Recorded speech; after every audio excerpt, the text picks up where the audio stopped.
Today here we're proud to announce that this is the first step forward in getting justice for Harrison Boone Stoppel. This evening I'm joined by Harrison Boone Stoppel's family and our state attorney. Harrison was one of the lives senselessly taken on October 29th this year. Today, exactly 1 month and 1 week later, that we're able to announce new charges against 14-year-old Caden Abney in relation to the death of their son. And when I tell you it's because of the tireless work of our detectives, I truly do mean that. And putting themselves in the shoes of the footsteps of the family has just been a motivating factor for them to work day in and night with the state attorney and able to get to the point of where we're at today. We'd like to thank the outpouring support of the community as well as our partners in this investigation. Hillsborough County Sheriff's Office, Pasco County Sheriff's Office, ATF, FBI, FDLE, U.S. Marshals for assisting us throughout this investigation. Caden Abney, 14-year-old, today has been charged with second-degree murder with a firearm of Harrison Boone Stoppel, attempted aggravated battery, and attempted murder.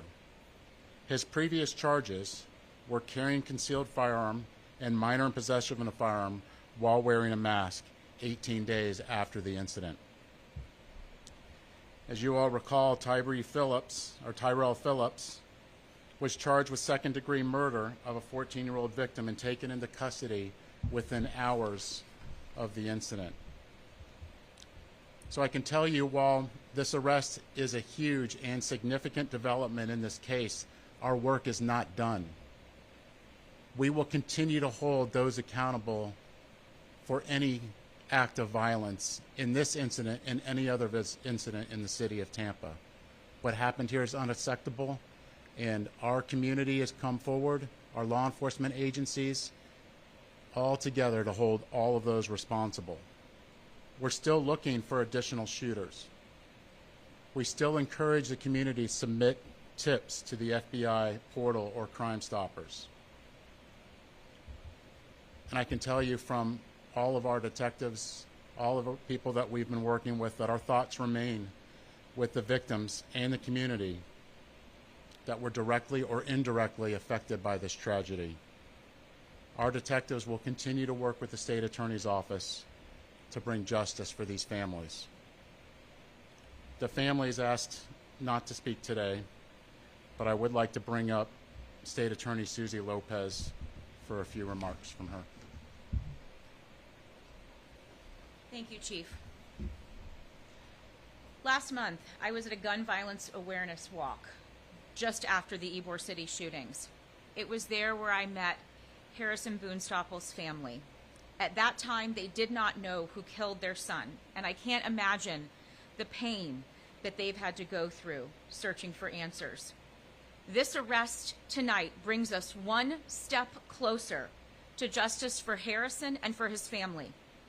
This defendant is a perfect example of why we must take a strong stance against juvenile gun violence in our community.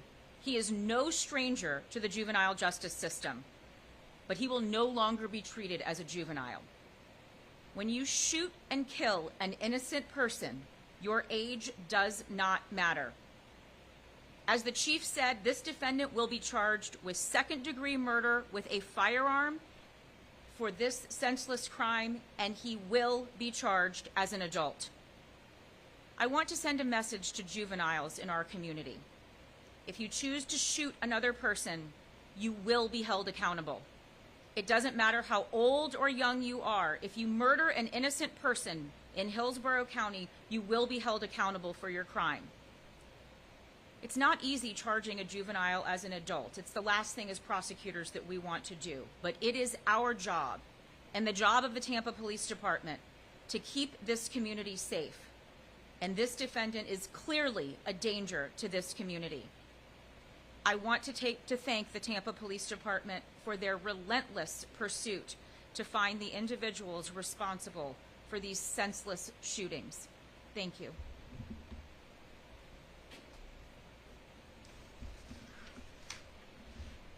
So, just to close, this is the first step in getting justice for Harrison Boone Stopple and his family.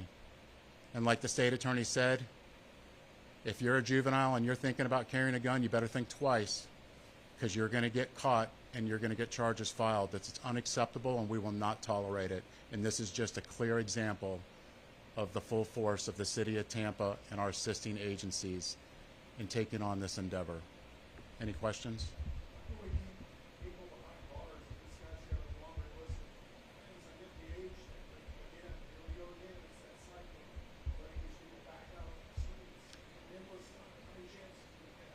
So, Abney was set to get out today, and we were able to add these charges before he could get out. So it's a work of the detectives in the state attorney's office. Specifically, I'd like to give a shout out to Detective Kennedy and Assistant State Attorney Justin Diaz for making that happen today so he couldn't get out. Chief, if I could follow up with that. This, as I said, this is not his first brush with the law. He has 11 pending juvenile cases ranging from aggravated assault, battery, grand theft of a motor vehicle, and 6 robberies.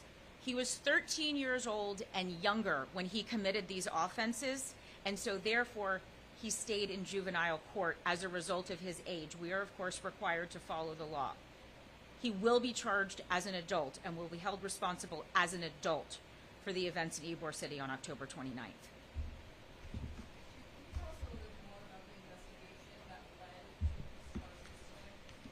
Sure. So, Abney was seen in video shooting that direction with 4 muzzle flashes coming out of his gun, having a 9mm and 9mm casings were found in his vicinity, and a 9mm was the weapon used to shoot at Boone Stopple. So that's enough evidence, and with our ID, to file on these charges. And I'll tell you, that wouldn't help without the community coming forward and providing tips.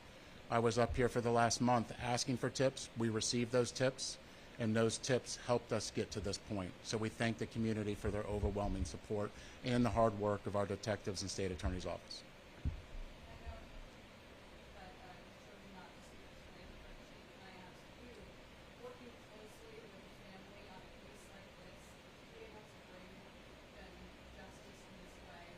It's exactly what motivates the detectives and everybody to work so hard, 24 hours a day, 7 days a week. The family is their motivating factor.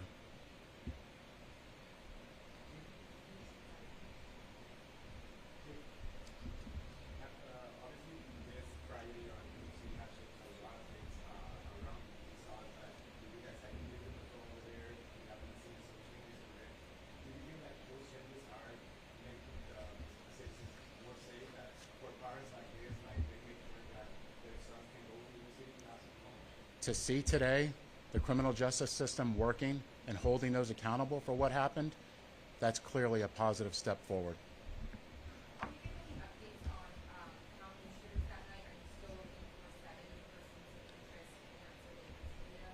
We're looking for additional shooters in this case.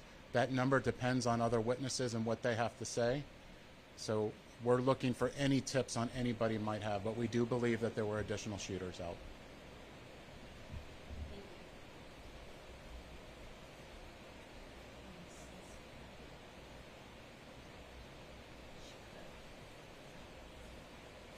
I just wanted to say that with everything going on and the magnificent work that they've done, here's another horrible point of it, is that he was shot with one bullet that went through his leg, and that bullet, I guess, when it hits the ground or goes through the bone, but the bullet that killed my son went through all his organs up into his heart, put a big hole in his heart, and the bullet was intact. So there we go.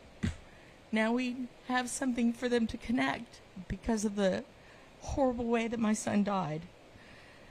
And I just want to say that he's just such a beautiful kid. And I have been the mother of mothers, watching over him my whole life.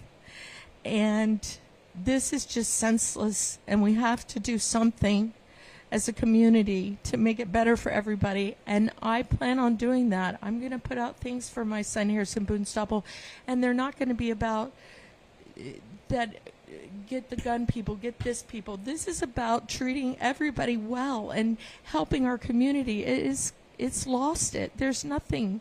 We have to come back, and we have to do a part. It can be any part. It can be helping the families after these things. It can be helping Cancer Society with children. It can be helping kids in school with bullying. I mean, I teach dance for 38 years, and I see it. This is not the environment that our kids should have, much less having the chance that they could die on the streets of Tampa. It's got to be, and I reach out to everybody, please, with all of us, we can make a difference. We can do something. I know people feel defeated about how everything's gone, but this is about guns, but it's about, why are these kids out there with guns? You know, it's not just that they were born as the mean guys. These guys are mean because they stole my son, but I'm just saying, you know, what are we doing for our community? We've got to. And that's the only thing that can make me sit here and talk to you, because if not, I'm crying about my son. This is the perfect reason, and this is how I want his name to be remembered, that with kindness and empathy and caring, we can make a difference. And it's all because of my beautiful son setting the example, and I'm following it. What? Yes. I'm happy about that, but you know, again, there's got to be changes, and I'm talking about communities here. We can do something. We don't have to say, yeah, this is how it is, because I do not believe it. We've got to change it. And again, it's because my son was just such a beautiful soul and just overcame so many things, and he had a happy, happy life, even with the little things that you've put in the stories about him having problems at birth and growing up with all sorts of things. He was happy, and he loved life, and we're going to make that for everybody, that everybody can make that choice and make a difference. And that's the most important message I have.